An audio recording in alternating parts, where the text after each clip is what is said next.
Este mes tradicionalmente se celebra la última semana de este mes, este año, la Semana Santa.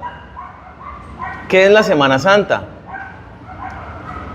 No voy a pegarme a cómo se conoce culturalmente, sino lo que conocemos como la Semana Santa es en realidad los sucesos que tienen que ver con la última semana de Jesucristo, ¿sí? Y yo quiero que centremos un poco nuestra atención a los mensajes, a las enseñanzas de Jesucristo en esa última semana. Hay muchísimas cosas que podemos sacar de allí de manera muy práctica para nuestra vida. Y hoy quiero que veamos uno de estos pasajes que nos enseña acerca de, bueno, una de las cosas que más habló Jesucristo en esa última semana es de su venida, ¿no? Es decir, de su regreso, de las señales que iba a haber en su regreso y particularmente habla mucho acerca de cómo debemos nosotros preparar nuestro corazón para la venida. Él está ya a las puertas de ser capturado, llevado a la cruz y morir allí por nosotros. Y entonces dentro de todo lo que nos enseña, o sea, nos lleva como a eso, ¿no? Pilas, mire, ahora es momento de que no me acepten. Muchos hoy en día me van a negar y me van a llevar a la cruz. Pero les queda oportunidad. Prepárense, porque yo vengo. Cuando yo vuelva, ustedes necesitan estar preparados. Y advierte mucho sobre este aspecto, ¿no? Entonces, vamos a ver uno de estos pasajes que Dios habla. Está en Mateo capítulo 25. Y entonces nos muestra justamente que después de su segunda venida, ya no va a haber más oportunidad. Y que es hoy el tiempo de prepararnos para ese encuentro con el Señor. Vamos a Mateo 25, versículo del 1 al 13. Es una parábola de Jesús. Vamos a leerla completa y luego empezamos a analizarla. Entonces, el reino de los cielos será semejante a 10 vírgenes que tomando sus lámparas salieron a recibir al esposo. 5 de ellas serán prudentes y 5 insensatas. Las insensatas, tomando sus lámparas, no tomaron consigo aceite, mas las prudentes tomaron aceite en sus vasijas juntamente con sus lámparas. Y tardándose el esposo, cabecearon todas y se durmieron. Y a la medianoche se oyó un clamor: aquí viene el esposo, salid a recibirle. Entonces todas aquellas vírgenes se levantaron y arreglaron sus lámparas, y las insensatas dijeron a las prudentes: dadnos de vuestro aceite, porque nuestras lámparas se apagan. Mas las prudentes respondieron diciendo: para que no os falte a nosotras y a vosotras, id más bien a los que venden y comprad para vosotras mismas. Pero mientras ellas iban a comprar, vino el esposo, y las que estaban preparadas entraron con él a las bodas, y se cerró la puerta. Después vinieron también las otras vírgenes diciendo: Señor, Señor, ábrenos. Mas él respondiendo dijo: de cierto os digo que no os conozco. Velad pues, porque no sabéis el día ni la hora en que el Hijo del Hombre ha de venir. Es una parábola bien bonita, muy esclarecedora de nuestra situación. Pero como es parábola, a veces la leemos y no entendemos. Y tenemos la tendencia a tratar de ¿qué quiere decir esto? ¿Y qué quiere decir esto otro? ¿Y qué quiere decir esto otro? ¿Y qué representa esto acá? ¿Y cómo entonces? Eso lo vamos a hacer en este momento. Jesucristo toma una situación bien conocida por toda la sociedad, y es un matrimonio. Yo les pongo un poquito en contexto. Las bodas judías tenían como 3 momentos, 3 etapas. La primera, el noviazgo. Normalmente, no siempre, pero comúnmente, arreglado por los padres. Mi hijo se va a casar con la hija del vecino y bueno, empiecen su noviazgo. Después del noviazgo venía la etapa del compromiso. El compromiso es una etapa que podía durar un par de meses hasta un año. Y en este tiempo del compromiso, el varón en este caso, pues se aseguraba de que cuando se casaran tuvieran ya un lugar donde van a vivir, eran los preparativos. Y en este tiempo del compromiso eran como si estuvieran casados, es decir, no habían tenido relaciones sexuales, no se había consumado aún la relación, pero solamente se podían separar por medio de divorcio. O sea, el compromiso era tan profundo y tan real ya que no se podían separar sino por divorcio. Y luego venía ya el momento de la boda. En la boda sucedía algo bien bonito, y es que en las bodas judías casi todo el pueblo asistía a la celebración, a la boda. Las bodas podían durar hasta una semana de largo. Imagínense la fiesta con todo el mundo compartiendo y celebrando. Y entonces la boda era de esta manera. El novio, junto con los padrinos, iban a casa de la novia, que estaba esperando junto con sus damas de honor, y se encontraban y juntos salían por las calles anunciando a todo el pueblo que la boda iba a comenzar. Normalmente este encuentro del novio con la novia ocurría en la noche. El inicio de la boda era nocturno. Entonces todo el cortejo de matrimonio iba con esas lámparas que menciona aquí. La traducción no es apropiada. La traducción de la palabra griega allí en realidad no es lámpara, es antorcha.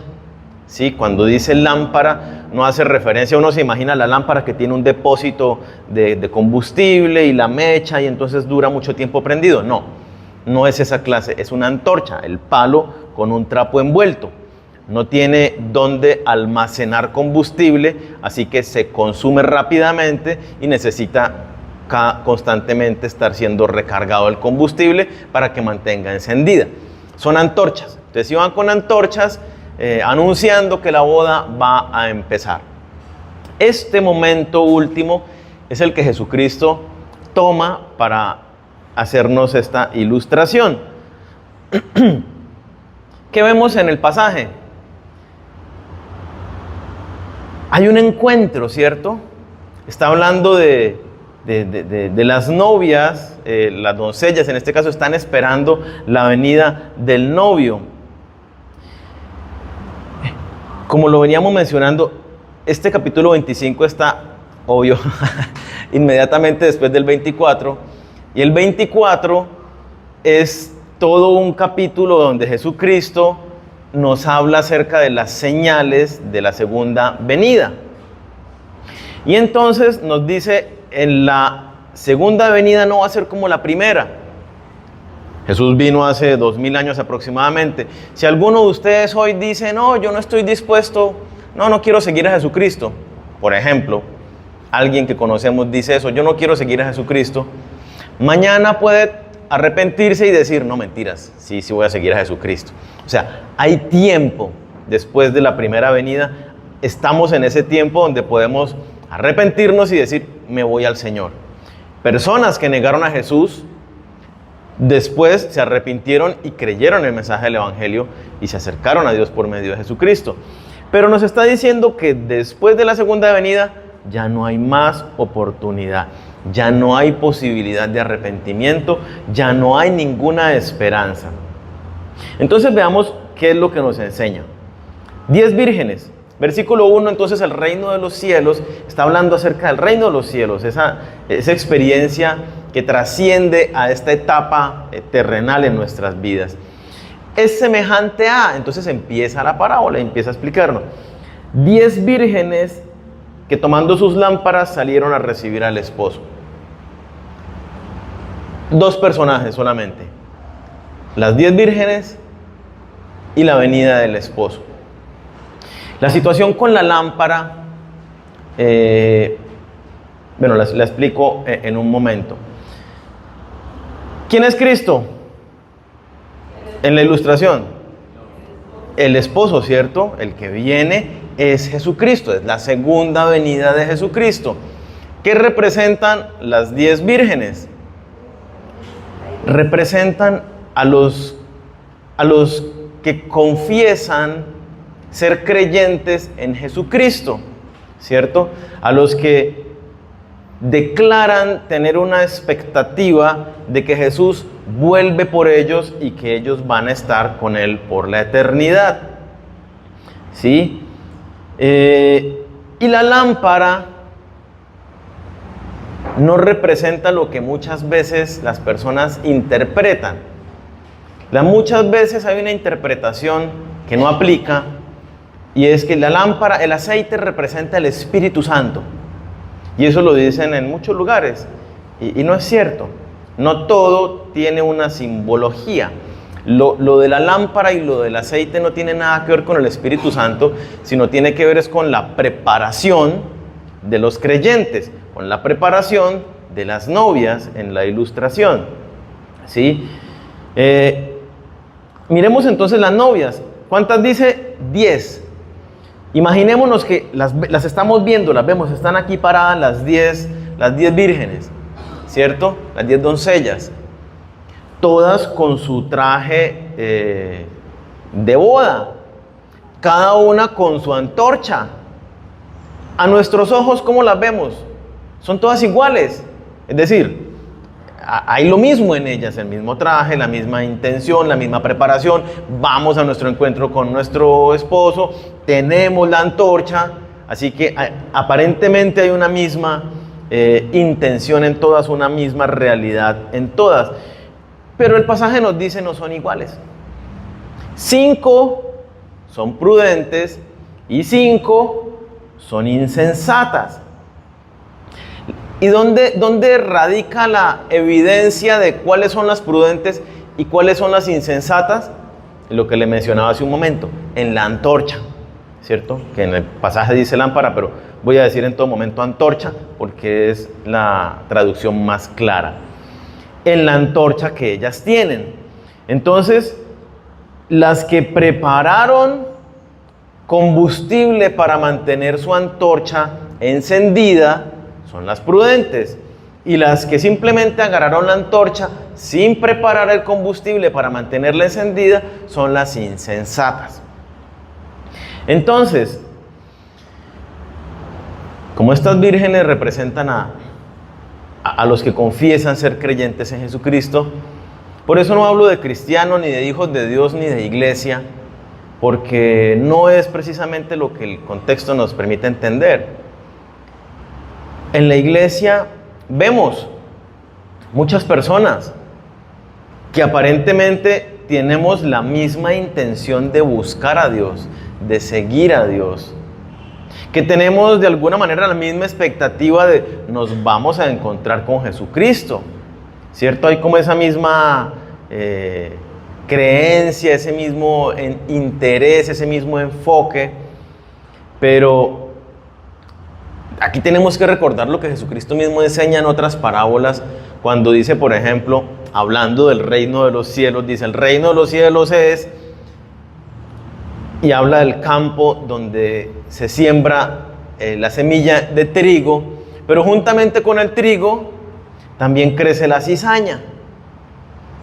Y entonces Dios dice, al final, cuando sea el momento de la segunda venida, se va a cortar todo, el trigo se va a guardar en el granero y la cizaña va a ser quemada, ¿cierto? Dentro de la esfera de la iglesia, dentro de los que nos congregamos en las iglesias locales, es muy claro cuando Dios dice, hay unos, todos tienen la misma apariencia, el trigo y la cizaña, uno los ve y dice son igualitos, todas las vírgenes están vestidas, pero unos de esos no son.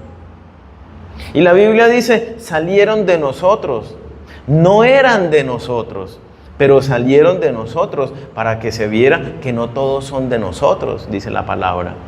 Entonces, no necesariamente porque una persona asiste a una iglesia o tiene una convicción intelectual y un enfoque, unas pretensiones espirituales, no necesariamente quiere decir, pongámosle para usar la ilustración, que su antorcha va a estar encendida para el momento de la venida del Señor.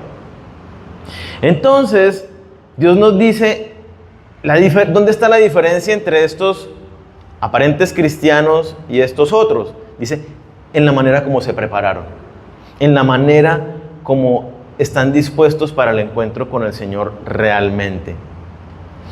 Unos tomaron aceite y los otros no tomaron aceite. ¿Qué es lo relevante del aceite?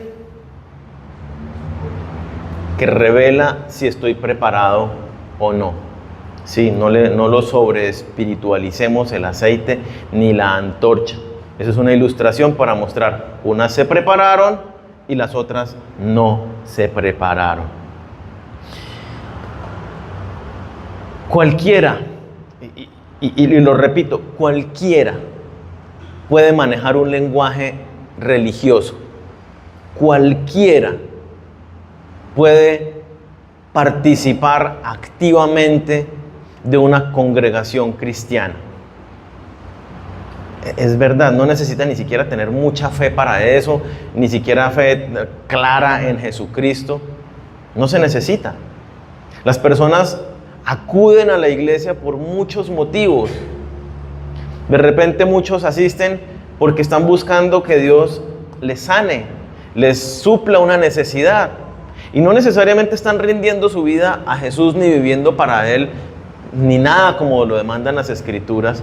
Pero los vemos allí y aparentemente manejan el lenguaje, manejan la identidad, manejan la expectativa de las bendiciones de Dios, tienen experiencia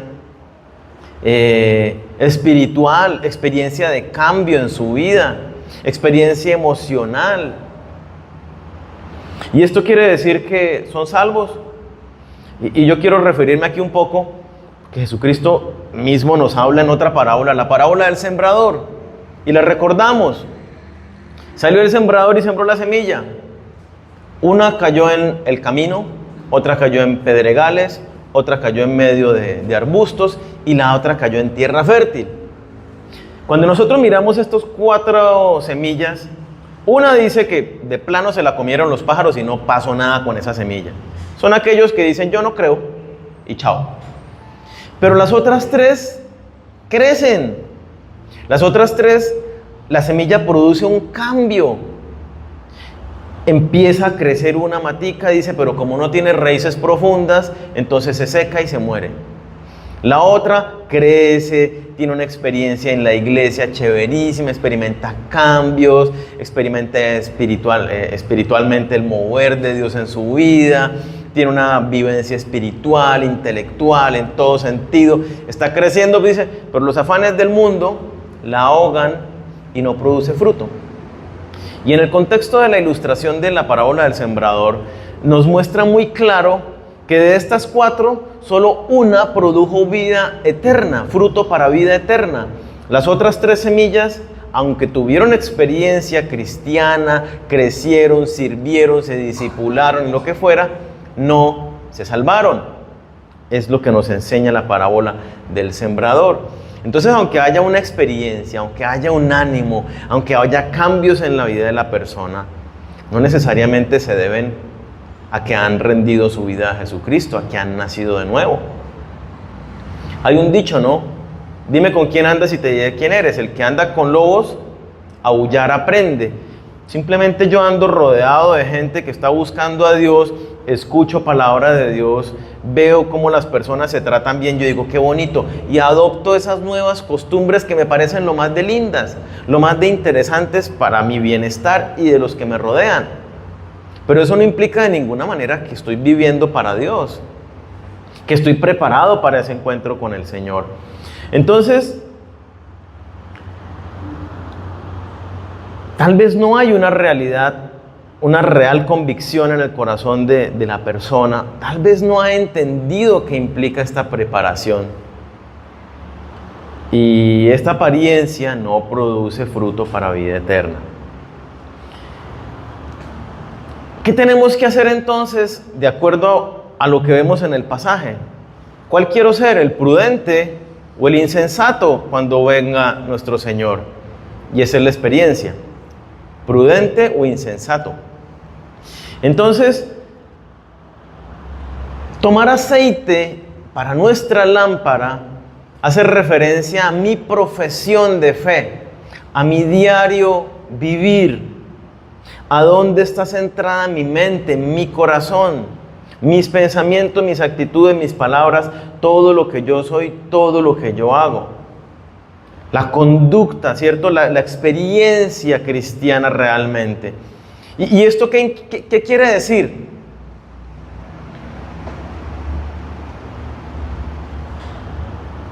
La antorcha, para estar encendida, requiere algo extra. Y es ese combustible que hace que se mantenga encendida, el aceite.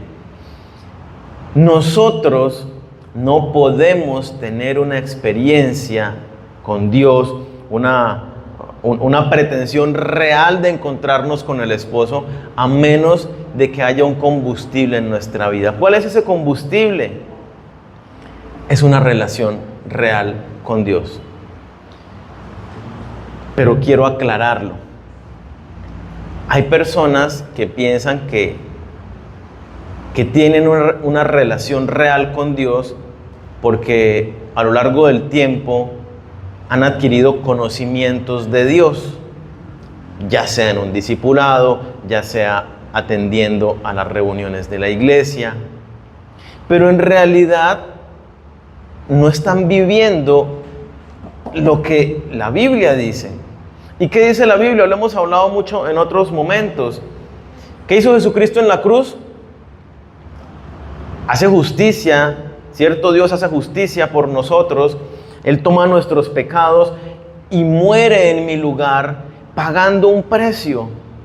Y cuando yo vengo a Jesucristo y deposito mi fe en Él, estoy aceptando ese precio y ahora le pertenezco. ¿Qué implica eso?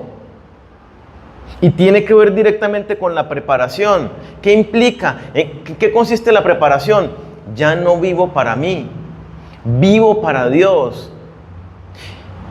Y ese aceite justamente es esa nueva vida en Cristo que tiene que ser alimentada por una vida de oración. Y cuando digo oración, no es, yo hago mis oraciones en la mañana y en la noche, ¿cierto? Cuando yo hablo de oración me refiero a una, como la describe David en los Salmos. Te anhelo, Señor, me haces falta, te necesito, estoy desesperado por encontrarme contigo. Y si estoy orando y no logro experimentar la presencia del Señor, estoy desesperado por ti, Señor, y mis huesos están secos y me siento como el ciervo que brama por las aguas y te necesito, Señor, y aquí estoy y de aquí no me muevo hasta que tú no te manifiestes en mi vida. Una real búsqueda, un real anhelo, un real estar en la presencia de Dios.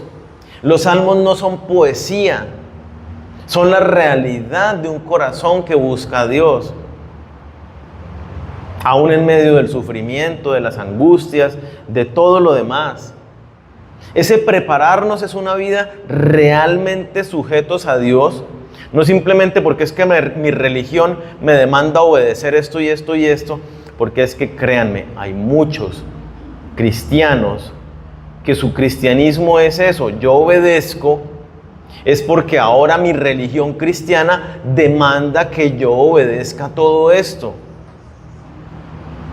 Pero no hay un encuentro con Dios, no hay una vida para Dios. Y eso es ser insensato. Jesucristo murió para romper, destruir la barrera que separaba al hombre de Dios. ¿Cómo yo sigo viviendo mi vida desconectado de Dios, simplemente ahora haciendo o dejando de hacer unas cosas? No tiene sentido. Nuestra vida es unida a Dios, en Jesús, por Jesús, para Jesús. Ese es el aceite que enciende nuestras vidas, la intimidad con Él. Es muy fácil creer que creemos en Dios. Yo les pregunto, ¿usted cree en Dios? ¿Cree en Jesucristo? Sí. Es fácil creer que creemos. ¿Por qué? Porque de verdad lo creemos. De verdad hay Hay algo aquí en nuestra mente que nos dice, claro que sí, yo creo en Jesucristo, yo creo en la obra que Él hizo. Pero tiene que ir más allá de mi convicción de que creo, y si yo creo eso se tiene que reflejar no en la iglesia. ¿Saben dónde se ve que usted realmente ama a Dios? Cuando no hay nadie, cuando usted está solo, cuando usted está muy ocupado. Ahí se revela si realmente usted cree. Cuando usted no saca excusas porque es que no tengo tiempo. No, Señor, tengo mucho trabajo y a qué hora me voy a encontrar contigo. Si he nacido en Cristo, mi vida está con Él.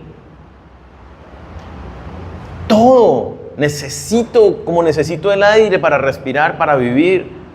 Entonces no es simplemente sí, yo creo y sí, yo hago cosas y mire que aquí estoy en la iglesia, ¿cierto? Jesucristo hace esta advertencia antes de ser crucificado para nosotros sus discípulos y nos dice, pilas, que no le pase. Esto es para los de la iglesia. Que no sea que usted sea los que está vestido y con su antorcha, pero no está preparado realmente.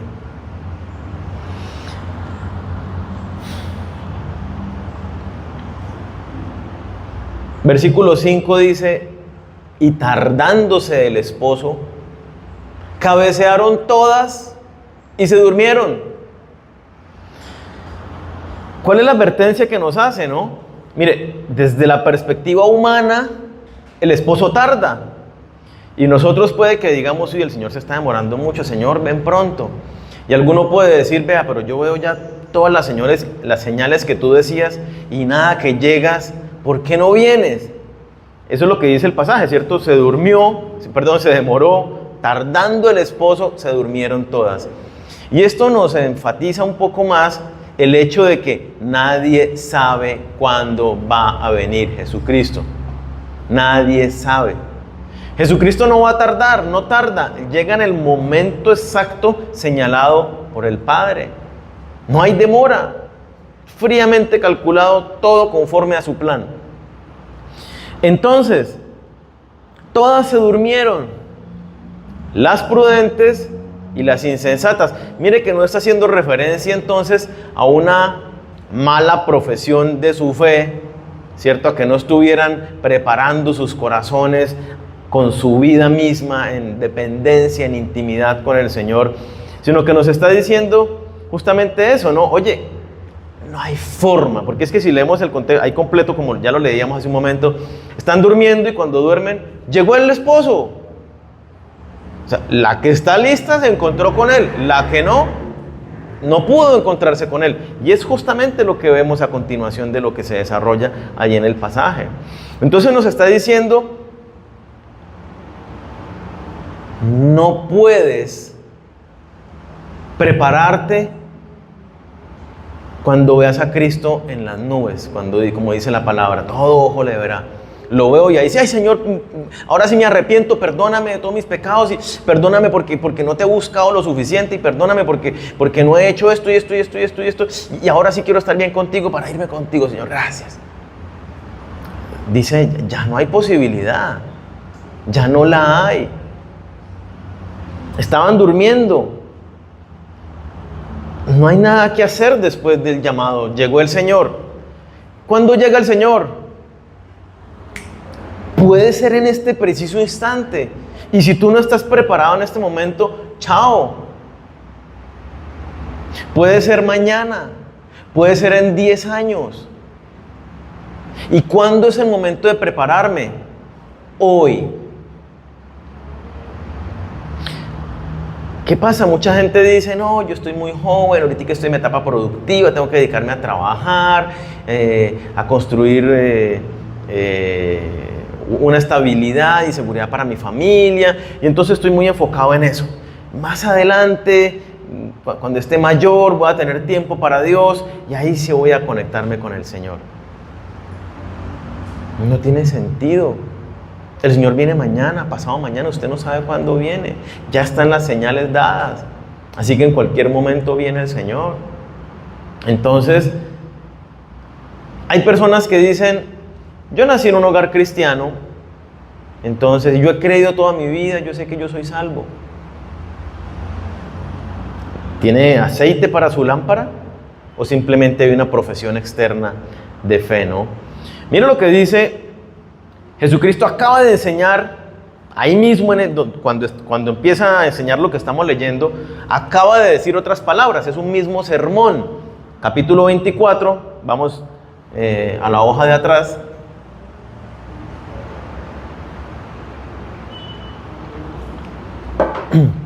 Versículo 36 al 42. Pero el día y la hora nadie sabe, ni aun los ángeles de los cielos, sino solo mi Padre.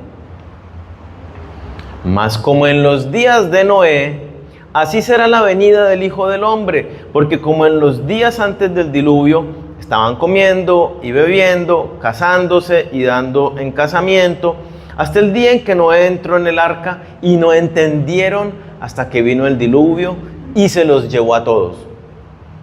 Así será también la venida del Hijo del Hombre. Entonces estarán dos en el campo, el uno será tomado y el otro será dejado. Dos mujeres estarán moliendo en un molino, la una será tomada y la otra será dejada. Velad, pues, porque no sabéis a qué hora ha de venir vuestro Señor. Entonces nos está diciendo, los que tienen apariencia de cristianos, las insensatas, en la ilustración, dice, se van a enredar en las cosas del mundo, van a estar más enfocados en los asuntos de su casa, su familia, asuntos personales, asuntos laborales, plata, mis lujos, mis gustos, mis viajes, mis comidas en restaurantes, en mí, ¿cierto? Van a estar enfocados en todo eso. Pero también nos dice, oye, pero los cristianos, los realmente preparados que aman al Señor, que entregan sus vidas, pues esta gente también tiene que ir al trabajo, también tiene que hacer oficio en su casa, también tiene que criar a sus hijos, también tienen que estudiar en una universidad o en un colegio. Y entonces dice, van a estar ocupados, van a estar enredados en cosas, unos preparados, otros no preparados. Y entonces, ¿cuál es la advertencia que nos dice ahí al final? Velen, ¿cómo dice? Velad pues, porque no sabéis a qué hora ha de venir vuestro Señor. Y el pasaje que estamos estudiando habla exactamente lo mismo. No saben a qué horas llega.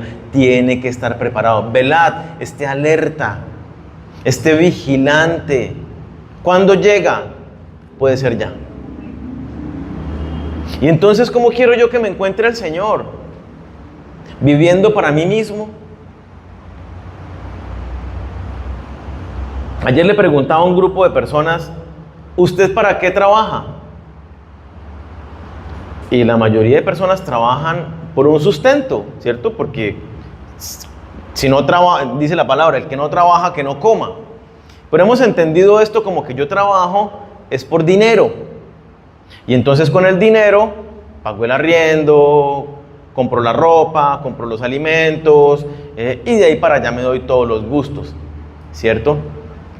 Pero está mal, porque si lo hacemos de esta manera, estamos viviendo para nosotros mismos. Y la palabra dice que yo estoy muerto en Cristo y que ya no vivo para mí, sino que vivo para Él. Y entonces, a través de mi trabajo, yo tengo que trabajar para el Señor. Trabajo para que Él sea conocido a través de la excelencia en mi desempeño laboral, en mis funciones, en mi oficio. Y como lo dice la palabra, el obrero es digno de su salario, busque primeramente el reino de Dios y su justicia, y lo demás viene por añadidura. Yo trabajo para el Señor en mi empresa personal, como empleado, donde sea, lo hago para el Señor. Y la añadidura viene a mi vida. Ese fruto que también necesito va a venir a mi vida. Pero yo no puedo estar viviendo para mí, porque entonces no estoy viviendo para el Señor. ¿Es claro? Nuestra vida, tenemos que trabajar. Pero como lo hago para el Señor, mi trabajo va a ser mucho más excelente que lo estoy haciendo ahora. Porque quiero que la reputación del Señor se conozca, que me vean a mí y cómo yo trabajo y me digan, ¿usted qué tiene que lo hace tan espectacular su trabajo? Es mi papá Dios en mí.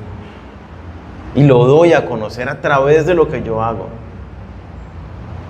Y recibo los beneficios que vienen como consecuencia. Vivo para el Señor, enfocado en Él, vigilante, atento. Tenemos que estar preparados. Versículo 6, ahí en Mateo 25, donde estamos, nos presenta entonces al novio.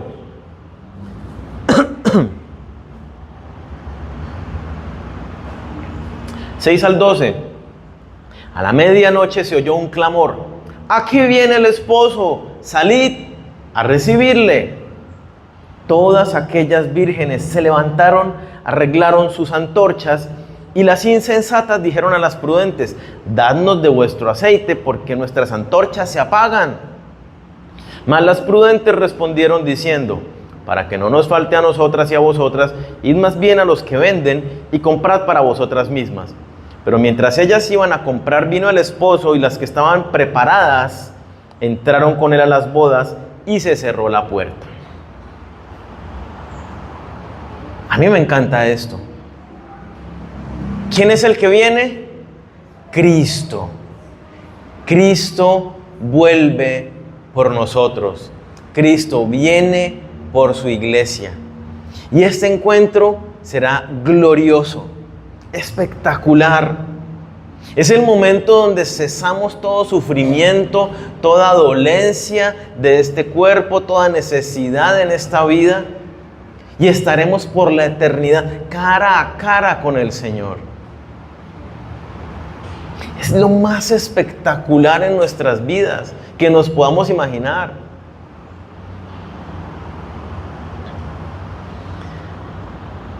Y entonces el pasaje que resalta, que sigue resaltando, ¿a qué hora llegó el esposo? Dice a la medianoche, cuando todo el mundo está durmiendo. Nadie se espera que nadie llegue a esa hora a tocar la puerta, nadie. Resalta lo mismo que ha dicho varias veces en esta última semana. Nadie sabe cuándo viene. Pilas. Entonces, las vírgenes se levantan y arreglan sus antorchas. Pongámosle que esto equivale a cortar los pedazos de tira que estaban por ahí colgando, amarrar bien el trapo, echarle otra vez aceite, que esté bien cargada la antorcha. Esto es lo que están haciendo todas las mujeres, pero las que no trajeron aceite dicen, uy, espere. Y entonces viene la petición de las insensatas: danos de vuestro aceite. ¿Qué dicen las prudentes?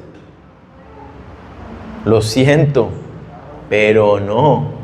Vaya y compre y vuelva, porque aquí no está queriendo decir, y no podemos tomarlo literal, no es que ellas sí pudieran darles aceite, y tampoco es que ellas puedan ir y comprar la salvación. Aquí justamente lo que está haciendo referencia es, esto es algo individual. Nadie puede salvar a nadie.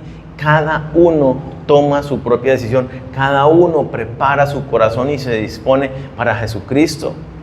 Eso es lo que está resaltando allí. No hay ningún acto de egoísmo allí. Muchas personas, como lo decía hace un momento, piensan, yo puedo esperar unos años y luego me ajuicio y me acerco más al Señor. Ahorita sí voy a la iglesia, pero así como que rendir mi vida y trabajar para el Señor, eso no es lo mío, ¿sí? De pronto alguno dirá, yo mejor me voy para esa otra iglesia que sí me dice que voy a ser prosperado y que me enfoque en el dinero y que va a lloverme dinero, y entonces esa iglesia me parece más interesante, ¿cierto? Pero eso no es lo que dice Jesucristo en su palabra. Y entonces, ¿a qué se refiere? La salvación es absolutamente personal. Yo no le puedo compartir a nadie mi vida de oración. Mi relación con Dios no la puedo compartir. Cada persona tiene que desarrollar su propia relación con Dios. Dice 2 Corintios 13:5. Segunda de Corintios 13:5, un consejo que nos da clave. Porque aquí estas mujeres no es que no se hubieran dado cuenta antes de que no tenían aceite. Sabían que la antorcha se les iba a acabar el aceite prontamente. Pero tal vez sencillamente no les importó lo suficiente para haberse preparado adecuadamente. Eso le pasa a muchos cristianos, tal vez no les, o muchas personas que asisten a la iglesia, tal vez no les importa lo suficiente, no consideran la importancia como para realmente prepararse y vivir para Cristo hoy. Más adelante, no pasa nada. Dice, segunda de Corintios 13:5, examinaos a vosotros mismos si estáis en la fe. ¿Qué nos dice Dios? Siéntese, más bien arrodíllese y en oración clame al Señor para que usted pueda identificar en su propia vida si usted realmente está caminando en fe. Su vida, no en la iglesia, su trabajo, su relación de pareja, cuando está solo y su búsqueda y su encuentro con Dios. Dice, probaos a vosotros mismos, pruébese usted mismo, hágase un test a la luz de las Escrituras. ¿Yo estoy viviendo conforme lo que tengo que vivir ahora? No hagáis tesoros en la tierra, haceos tesoros en el cielo. Yo sigo buscando tesoros en la tierra. No améis al mundo ni nada de lo que en él hay, porque el mundo pasa, pero el que hace la voluntad de Dios permanece para siempre. Espéreme, yo estoy todavía muy enfocado en las cosas del mundo, amando al mundo y los placeres que puedo encontrar en el mundo. Pruébese a sí mismo y dése cuenta de su propia realidad, de lo que nos está diciendo el pasaje. ¿O no os conocéis a vosotros mismos que Jesucristo está en vosotros, a menos que estéis reprobados? Entonces nos dice, vea, abra los ojos, examínese. Usted tiene que conocerse a usted mismo y su propia realidad. Cristo está en usted. Eso es una realidad. A menos de que usted no pase la prueba. A menos de que usted a la luz de las Escrituras diga,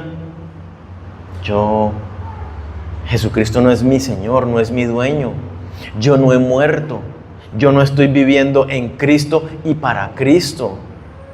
Mi vida sigue centrada en mí mismo, en mis deseos, en mis caprichos, en mis comodidades, mis planes, no los de Dios.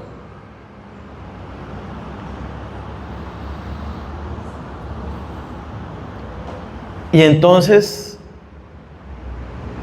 que no nos pase como vemos en muchos pasajes, llegamos y Señor, Señor. ¿Y qué es la respuesta de Jesucristo? No los conozco, los siento, pero no sé quiénes son. ¿Sí? Reflexionemos en la clase de vida que estamos llevando, en lo genuino de nuestro amor y pasión por Dios, nuestra búsqueda y anhelo constante de su presencia, nuestra sujeción y esfuerzo por obediencia. Asegurémonos de tener una relación real con Dios. No es orar por orar, ir a la iglesia por ir a la iglesia. Necesitamos asegurarnos de tener una relación real con Dios, una experiencia no emocional.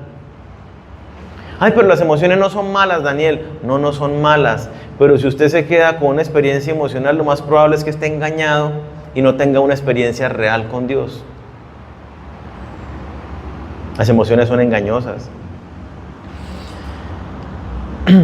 Entonces, cada uno tiene que esforzarse. Cada uno tiene que tener su propia lucha. Cada uno tiene que hacer sus propios sacrificios. Yo no puedo tener comunión a nombre de otra persona, ¿sí? Yo no puedo pedir perdón en lugar de otra persona.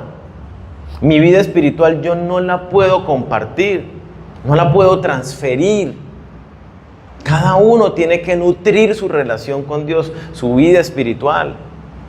Que yo le puedo compartir la palabra de Dios y sentémonos juntos y oremos.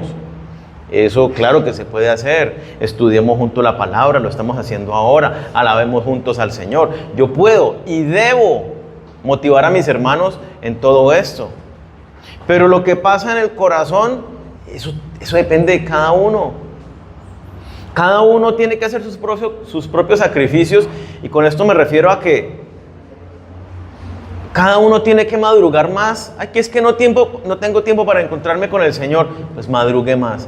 Pero si madrugo más, entonces duermo menos. Pues ese es su sacrificio. Duerma menos.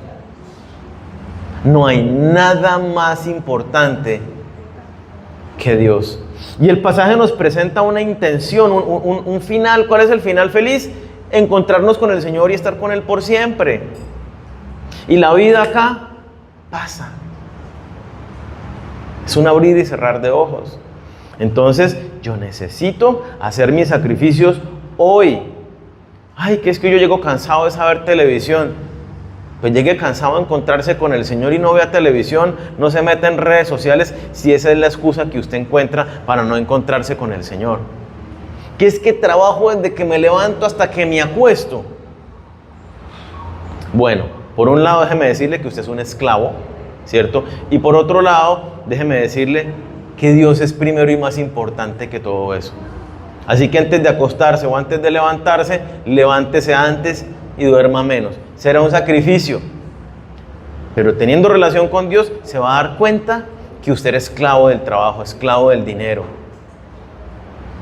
y va a ir cambiando su corazón. Cada uno debe prepararse en su corazón una profesión de fe real. Cada uno debe cargar su propio aceite. No va a haber momento de comprarlo después, de decir, yo sí me voy a preparar. Como un amigo, estaba visitándolo hace muchos años, estaba en la casa de él, un piso alto, alto, alto. Y empezó a temblar, ustedes saben cómo tiembla aquí a veces, ¿no? Y empezó a temblar y se pegó un susto, se paró debajo de la puerta y empezó a pedirle perdón a Dios, ¿cierto? Entonces a mí me dio risa, yo soy muy tranquilo en medio de los temblores, normalmente. Y le pregunté, ¿qué pasó? Me dijo, no, ¿qué tal que fuera que el momento y que me encuentro con el Señor y me encuentre en pecado? ¿Cierto? Yo no estaba bien con el Señor y yo estoy no sé qué, entonces tenía que arrepentirme. Y a veces nosotros nos parecemos a Él, ¿no? En nuestra actitud. No, yo puedo vivir mi vida con mucha ligereza. Pero antes del momento me alcance a arrepentir y me pongo bien con el Señor. Es algo que el pasaje nos ha dejado muy en claro. No hay oportunidad de que luego digas, yo después, ahora viene el Señor y ya no hubo después. Es ahora que me preparo, es ahora que tengo esa relación con Dios, es ahora que me rindo y vivo para Él. Lucas 6. Versículo 47 al 49.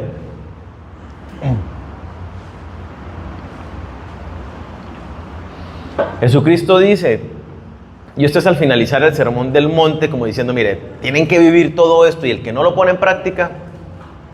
Pero mire cómo nos sirve para entender todo esto, ¿no? Lucas 6, 47. Todo aquel que viene a mí y oye mis palabras y las hace, los indicaré a quien es semejante.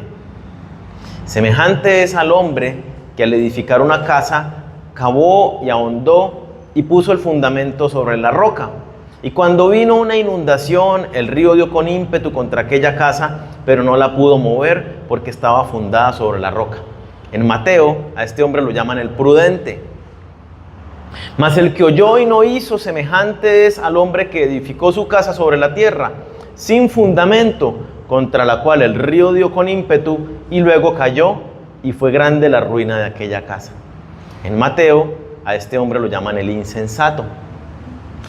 ¿Quién es la roca? Jesús.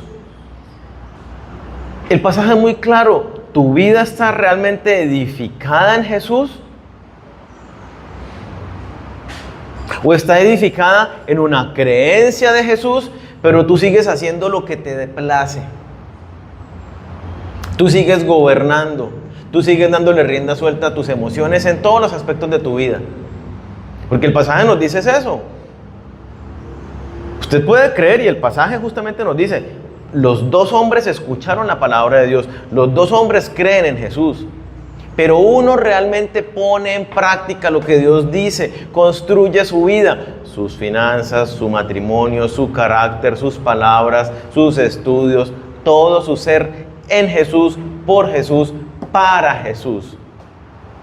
El segundo hombre dice, uy, qué bonito el discurso, el mensaje, ay sí, hablando de las novias tan lindas, y me quedé pensando en el bordado de los vestidos, y no pasó nada más. Sigo haciendo las cosas a mi manera. Bueno, cuando venga el momento con el Señor, ¿qué va a pasar? Esa vida va a ser destruida. Pero el otro, aunque vengan las dificultades, se mantiene firme para siempre. Entonces, necesitamos vivir realmente en Jesucristo, realmente ser discípulos de Jesús. ¿Quiénes son los discípulos de Jesús?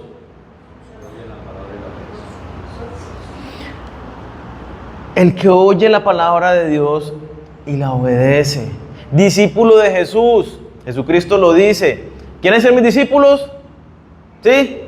Espectacular, me encanta. Listo, muérase. Eso es lo que dice. Niéguese a sí mismo. ¿Cuáles son sus deseos? Escríbalos acá y diga, ya no más. Yo no quiero ir mañana a la iglesia, dirá alguno el sábado en la tarde, en la noche. Ese es su deseo, sí, listo, muera a él. Niéguese a sí mismo. Tome su cruz cada día. La cruz es un instrumento para matar. Mátese todos los días. Y no estamos hablando literal de que me muero y me corto las venas o algo así. Es justamente, en Cristo estoy juntamente crucificado y ya no vivo yo, dice la palabra Gálatas 2:20.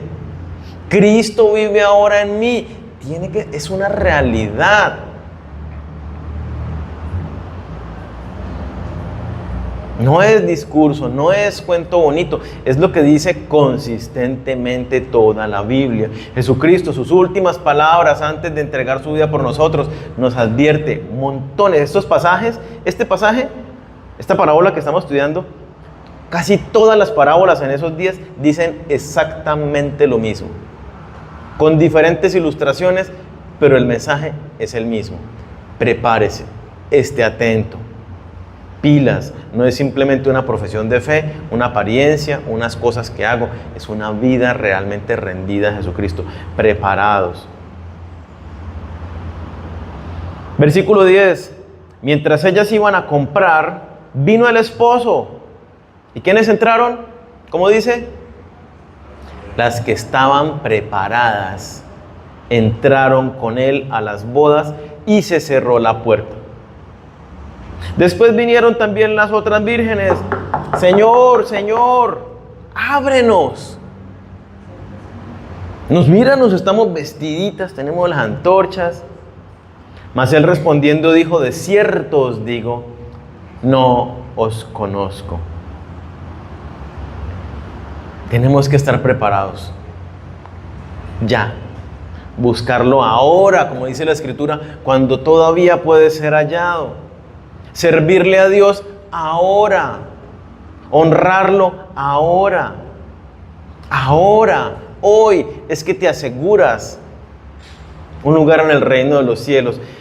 Y hago un paréntesis y lo aclaro para que alguno no vaya a interpretar o a entender que yo estoy diciendo que la salvación es por las cosas que hagamos. La salvación es por medio de la fe única y exclusivamente.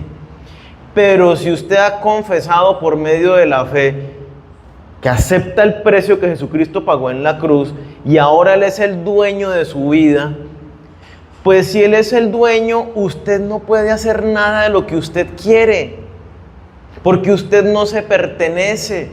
La fe que nos salva es una fe consecuente. Yo no puedo decir que creo que Él es mi dueño, pero sigo yo haciendo lo que quiero. ¿Hay creencia ahí? ¿Hay fe? De ninguna manera. Hay una declaración mentirosa, engañosa, de algo que en realidad no creo. Si Jesús es mi Señor, ¿usted le obedece en todo? ¿Vive para Él? No, entonces Jesús no es su Señor. Pero es que no soy perfecto. Claro, no se trata de ser perfectos. Se trata de estar en el proceso donde Dios va moldeando el carácter de su Hijo en nosotros. Pero eso se da cuando yo realmente me rindo y empiezo a vivir para Él en fe y me preparo y estoy cargando el aceite. Es decir, estoy en esa relación con Él, donde fallo, donde a veces hago lo que yo quiero, pero luego digo, Señor, perdóname, me dejé llevar por mis emociones, hice mal, ayúdame, como te decía Juan el Bautista, es necesario que yo mengüe para que tú crezcas. Esa es la realidad, es una lucha constante. Pero debe haber esa realidad. Nunca las conoció. Yo no quiero que a ninguno de nosotros nos pase que llegamos delante del Señor y nos diga, perdón, ¿tú quién eres? No te conozco. Sino que realmente estemos caminando y viviendo al Señor, en Jesús, por Jesús, para Jesús, una relación muy real con Él. Y finalmente la advertencia, versículo 13. Velad pues, porque no sabéis el día ni la hora en que el Hijo del Hombre ha de venir. Una vez más, reitera lo mismo. Usted no sabe cuándo va a venir. Puede que venga ya. O en 50 años si usted se muera de viejito. Uy, pero el Señor se está demorando. Justo lo que decía el pasaje. Para nosotros decimos, ¿cómo tarda? Todas estaban dormidas cuando llegó el esposo, ¿no? Aquí, ¿cuál es el contraste? Velen, literalmente, esté despierto. Todas durmieron, cuando llegó el esposo estaban todos durmiendo. ¿Cuál es la advertencia? No se duerma, esté despierto, esté alerta, esté atento, esté vigilante. Escuché hace muchos años a un señor que llevaba esto a un extremo interesante. Yo nunca me tomo una cerveza, decía. Le pregunté, ¿por qué nunca se toma una cerveza? Dijo, porque es que yo no quiero que cuando el Señor venga me encuentre tomando una cerveza. Me parece interesante. Tal vez él tuvo problemas con el licor y eso representaba pues todo ese pasado para él. Pero me parece muy bonito justamente el enfoque. Yo estoy vigilante. El Señor viene en cualquier momento. Yo no quiero que me encuentre haciendo algo que no es agradable a Él. ¿Sí? Entonces, mire lo que leía cuando veíamos el pasaje de Mateo 24, ¿no? En los tiempos de Noé, ¿qué estaba haciendo la gente? Comiendo, bebiendo, dándose en casamiento, cada uno haciendo lo que le produce placer, lo que le gusta, enredados en sus comodidades y en sus cosas. Pilas, y el pasaje nos lo decía también 24, ¿no? Velad y orad para que el Señor los tenga por dignos y puedan entrar. Pilas. El día anterior, o sea, Jesús está hablando esto hoy. Ayer en otro discurso Jesús dijo esto. Vamos a Lucas 21, versículo 34 y 36 y ya con esto terminamos.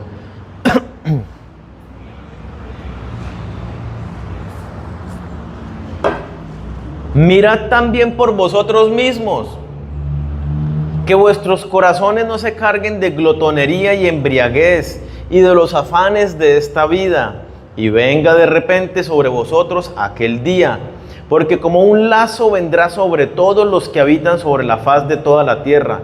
Velad pues en todo tiempo, orando que seáis tenidos por dignos de escapar de todas estas cosas que vendrán y de estar en pie delante del Hijo de Dios. Lucas 21, 34 al 36. El día anterior, en otra de sus enseñanzas, Jesucristo está resaltando exactamente lo mismo. ¿Y qué nos dice? Pilas. No se enrede con las bendiciones de este mundo, con la ilusión de las cosas lindas y materiales, tanta belleza que hay en medio de todas las cosas, tenga cuidado de dejarse seducir. No se convierta en su vida en un buscar satisfacer sus deseos. ¿Y qué dice? Velad, pues en todo tiempo, ¿cómo? Orando. Esté atento, esté vigilante a través de la oración. Oración, comunión. Lo que hablamos hace un momento, no puedo sacar excusa de que, ay, es que no tengo tiempo, ay, es que no pude, ay, es que... Es lo más importante y lo primordial en nuestras vidas. Nos estamos jugando la eternidad. Y una vez más, esta conducta no es la que nos da la salvación, pero es la que nos permite, como lo leíamos en el pasaje, evaluar nuestra vida. Si mi fe realmente es una fe salvadora o es una fe muerta, como la describe también Dios a través de Santiago. Mi fe es muerta, es decir, no produce vida eterna, o mi fe está viva. Mire, mi corazón ardiendo por el Señor. Esa es la evidencia clara de que he nacido de nuevo. Vivo por el Señor, para el Señor, en el Señor. Entonces, Cristo viene. Cristo viene. Viene pronto. Ahora bien, un día es como 1000 años y 1000 años como un día para el Señor. Así que el pronto puede, no sé cuándo, como claramente lo dicen los pasajes que leíamos. Pero el Señor viene por nosotros. Preparémonos para el encuentro, no solamente nuestra apariencia, nuestro corazón realmente entregado al Señor. Una vida de oración, una vida de intimidad, una vida de obediencia, que no haya nada que me impida obedecer a Dios, ni nuestros propios deseos. Asegúrate, evalúate y asegúrate de que todo lo que tienes, con todo lo que tienes, de que vives en Él, por Él y para Él. No hay oportunidad después. Hoy es el día. Oremos.